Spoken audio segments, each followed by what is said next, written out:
নমস্কার বন্ধুরা, আর কুকিং চ্যানেলে আপনাদের সবাইকে স্বাগত। আজকে নিয়ে হাজির হয়ে গেলাম গরমে সুস্বাদু একদম হালকা পাতলা মাছের ঝোল রেসিপি নিয়ে। তো চলুন শুরু করা যাক। প্রথমে একটা কড়াই গরম করে দিয়ে দিলাম তেল। তেলটা গরম হলে কড়ার গায়ে ভালো করে ছড়িয়ে দেব। তারপরে আগে থেকে লবণ হলুদ মাখানো মাছ এখানে দিয়ে দিলাম। আমি এখানে চারাপোনা মাছ ব্যবহার করছি। মাছগুলোকে দিয়ে উল্টে পাল্টে মাছগুলোকে একটু কড়া করে ভেজে নেব। আমাদের বাড়িতে একটু কড়া মাছ ভাজাটাই পছন্দ করে, তাই একটু কড়া করে ভেজে নিচ্ছি। আর এগুলো জ্যান্ত মাছ আমি রান্না করছি। আর জ্যান্ত মাছ জানেনই তো, ঝোলের স্বাদ হয় একদমই আলাদা।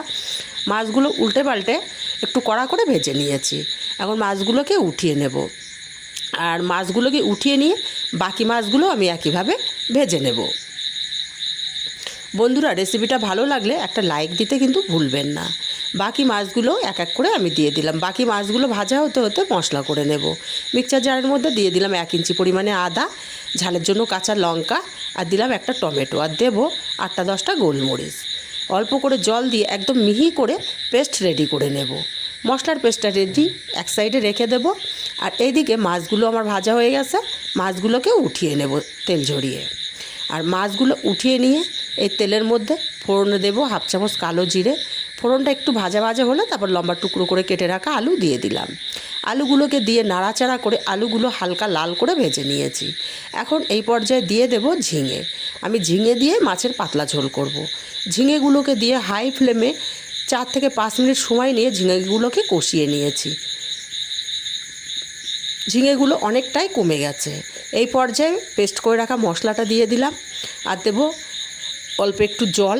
মিক্সচার জারটা ধুয়ে 1/2 চামচ হলুদ আর 1/2 চামচ কাশ্মীরি লঙ্কার গুঁড়ো দিয়ে দিলাম। আর স্বাদ মতো লবণটাও দিয়ে দিলাম। 2-3 মিনিট সময় নিয়ে মশলার সঙ্গে সবজিগুলোকে খুব ভালো করে কষিয়ে নিয়েছি।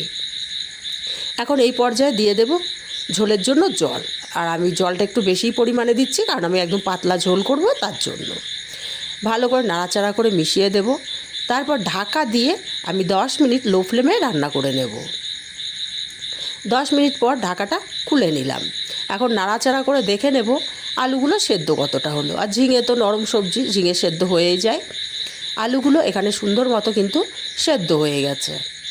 এই পর্যায়ে ভেজে রাখা মাছগুলো এক এক করে দিয়ে দেব।